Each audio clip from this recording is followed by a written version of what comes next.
সবজি দিয়ে আজকে আপনাদেরকে দুর্দান্ত একটা রেসিপি দেখাচ্ছি। তার জন্য আমি নিয়ে নিয়েছি এখানে কিছু সয়াবিন তেল। আপনারা চাইলে অলিভ অয়েল, বাটার যে কোনো কিছু ইউজ করতে পারেন।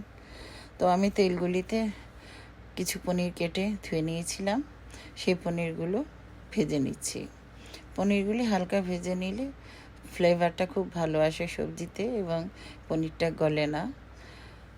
এবং আমি খুবই কম তেলে কিভাবে পুরো রেসিপিটা করি আপনারা দেখতে থাকুন।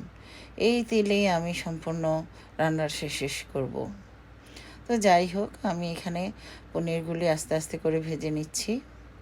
পনিরগুলি যখন আমার ভাজা শেষ হয়ে যাবে তখন আমি এগুলিকে তেল থেকে তুলে নিব ভালো করে। তো বন্ধুরা, আপনারা যারা দেখা শুরু করেছেন, যদি লাইক বাটনটা প্রেস করে না থাকেন অবশ্যই লাইক বাটনটা প্রেস করে দিবেন। আর আমার সহজ এবং ইজিভাবে মুখরোচক রান্না, স্বাস্থ্যকর যদি দেখতে চান অবশ্যই আমার চ্যানেলটাকে সাবস্ক্রাইব করে না থাকলে অবশ্যই সাবস্ক্রাইব করবেন। আর যদি আমার ফেসবুক ফ্রেন্ডস হয়ে থাকেন তাহলে অবশ্যই ফলো করতে ভুলবেন না। তো তারপর আমি পেঁয়াজ, সেই বাকি তেলটুকুর মধ্যে পেঁয়াজ কুচি দিয়ে দিয়েছি। এখানে আমি সবজির মধ্যে নিয়েছি ফুলকপি, গাজর, আলু, ক্যাপসিকাম 3 রকমের আর বেগুন। এই নর্মাল সবজি দিয়েই আমি আজকে এই রান্নাটা করব। তো তার জন্য আমি পেঁয়াজগুলি হালকা ভেজে নিচ্ছি। হালকা ভেজে নেওয়া হয়ে গেছে। দেখুন, তেল কিন্তু খুবই কম এবং এই কম তেলে আমি আজকে রান্নাটা করে দেখাবো। এখানে আমি 1 চা চামচ আদা পেস্ট, 1 চা চামচ রসুন পেস্ট দিয়ে দিয়েছি।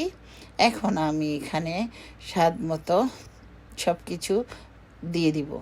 তো আমি এখানে আধা চা চামচ হলুদের গুঁড়ো দিয়ে দিয়েছি, আধা চা চামচ জিরার গুঁড়ো দিয়ে দিয়েছি, আধা চা চামচ ধনে গুঁড়ো দিয়ে দিয়েছি, 1 চা চামচ মরিচের গুঁড়ো দিয়ে দিয়েছি। সব কিছু দিয়ে আমি ভালো করে নেড়ে চেড়ে নিব। ভালো করে নাড়াচাড়া হয়ে গেলে আমি দেখুন এই অল্প চুলার আঁচ কিন্তু অল্প আঁচে কষাবো, কারণ তেল কম যেহেতু বেশি আঁচ দিলে রান্নাটা পুড়ে যাবে। মশলাগুলি পুড়ে গেলে আর গন্ধ ভাল লাগবে না। এখানে আমি 1 চামচ গরম মশলার গুঁড়ো দিয়ে দিয়েছি, আপনারা দেখতে পাচ্ছেন। অবশ্যই গরম মশলার গুঁড়োটা দিবেন, তাহলে টেস্টটা ভালো আসবে। তো আমি সামান্য একটু পানি দিয়ে দিয়েছি, কারণ পানি দিয়ে কষিয়ে নিব। তাহলে মশলার গন্ধগুলি ভালো করে চলে যাবে। তো মশলার গন্ধগুলি যখন ভালো করে চলে যাবে, কষানো হয়ে যাবে, তখন আমি এক করে সবজিগুলো দিয়ে দিব। এখন আমি স্বাদ মতো লবণ দিয়ে দিচ্ছি।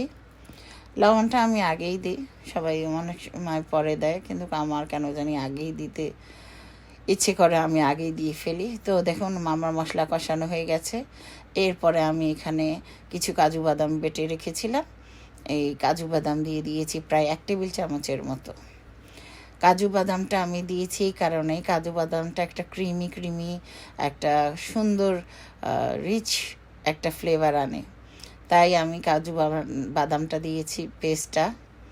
তো দিয়ে ভালো করে আবার একটু কষিয়ে নিচ্ছি। নিয়ে এই ফাঁকে আমি পানি গরম করে নিয়েছি, গরম করতে দিয়ে দিয়েছি। আর এখানে আমি আলুটা আর গাজরটা একটু ভেজে নিচ্ছি এই মশলার মধ্যেই, কারণ এই দুইটা সবজি একটু শক্ত থাকে। তো তা আগে এই মশলার সাথে একটু ভেজে নিলে সিদ্ধও ভালো হবে আর ভাজাটাও সুন্দর হবে। তাই আমি আগে মশলাটা ভেজে নিচ্ছি। আর ফাঁকে কিন্তু আমি একটু গরম পানি বসিয়ে দিয়েছি। এই সবজিটাতে আমি গরম পানি দিব। যদি গরম পানি দেই তাহলে রান্নাটা তাড়াতাড়ি হবে আর সিদ্ধ ভালো হবে, আর আলুটাও তাড়াতাড়ি হয়ে যাবে সিদ্ধ। তো যাই হোক, আমি পানি দিয়ে দিয়েছি। আপনারা তো দেখেছেন পানিটা আপনারা যে যতটুকু ঝোল খাবেন, গ্রেভিটা আপনারা যতটুকু রাখতে চান সেই অনুযায়ী দিবেন। এখানে কিন্তু সব কিছু আমি সবসময়, আমি প্রতিটা রান্নাতেই বলি, কিছু কিছু জিনিস আছে সবার এক একটা নিজস্ব স্বাদ এবং পছন্দ আছে। সবাই কিন্তু সেই জিনিসগুলা তার পছন্দ এবং নিজের স্বাদ অনুযায়ী দেয়। বেসিক জিনিস যেটা দেখা সেটা শিখতে পারে, কিন্তু প্রত্যেকেরই পছন্দটা ডিফারেন্ট। তো যাই হোক, আমি এখন ভালো করে বয়েল আসার পর পানিটা আমি এখানে ফুলকপি দিয়ে দিয়েছি। এখন আমি বেগুন কেটে রেখেছিলাম কিছু, সেই বেগুনগুলোও দিয়ে দিব। আস্তে আস্তে করে আমি সব সবজিগুলো দিয়ে দিব।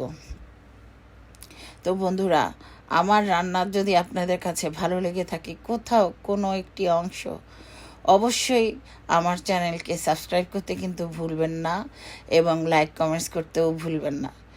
কারণ আপনারা তো জানেন এখানে আমরা যারা আছি, যারা কাজ করছি, প্রত্যেকের জন্যই এক একটা কমেন্টস, এক একটা রিয়্যাক্ট কতটা মূল্যবান।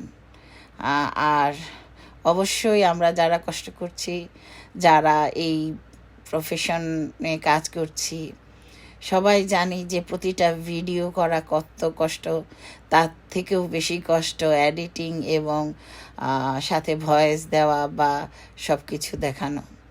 তো যাই হোক, আমি এখন আমার ক্যাপসিকাম 3 রকমের কাঁচামরিচ ছিল, কেটে রেখেছিলাম 3-4টা, আমি সেটাও দিয়ে দিয়েছি। এখন খুবই ঝটপট কিন্তু আমি সবজিটা রান্না করছি, খুবই ইজি ওয়েতে আপনাদেরকে দেখিয়ে দিচ্ছি। তো এখন আমি ভাজা পনিরটাও দিয়ে দিলাম।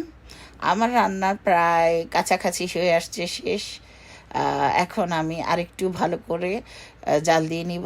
এরপর আমি এতে ক্রিম দিব, ফুড ক্রিম। আপনারা যদি ক্রিম না থাকে তাহলে আপনারা কি করতে পারেন, আপনারা দুধ জাল দিয়ে ঘন করে সেই দুধটাও দিতে পারেন। আর সেটা যদি না থাকে, কেউ যদি চান, তাহলে আপনারা একটু গরম পানিতে 2 চামচ গুঁড়ো দুধ গুলিয়েও আপনারা এই ক্রিমের মতো করে মেখে এটার মধ্যে দিতে পারেন। তাহলে একটা এক্সট্রা একটা ফ্লেভার আসে, একটা এক্সট্রা টেস্ট আসে। এই পনিরের সাথে ক্রিম বা এই ঘন মালাই বা দুধ জাতীয় খাবারটা অনেক ভালো যায়, টেস্টটা খুব, ফ্লেভারটা অন্যরকম লাগে। যাই হোক, তো আমি যেভাবে করছি ঠিক সেভাবেই আপনাদের দেখাচ্ছি। এরপরও যদি আপনাদের কারো পছন্দ অপছন্দ ভিন্ন থাকে তাহলে আপনারা আরেকটু ডিফারেন্ট করেও এটাকে করতে পারেন। তো আমার রান্না শেষ, এখন সার্ভিংয়ের পালা। নিয়ে নিয়েছি ডিশে, এখন খাওয়ার পালা। আলহামদুলিল্লাহ, খাওয়াও শেষ, এখন আপনাদের সাথে শেয়ারের পালা। তো কেমন হয়েছে আমার এই পনিরের সবজি রান্নাটা অবশ্যই কমেন্টস করে জানিয়ে যাবেন। আল্লাহ হাফেজ।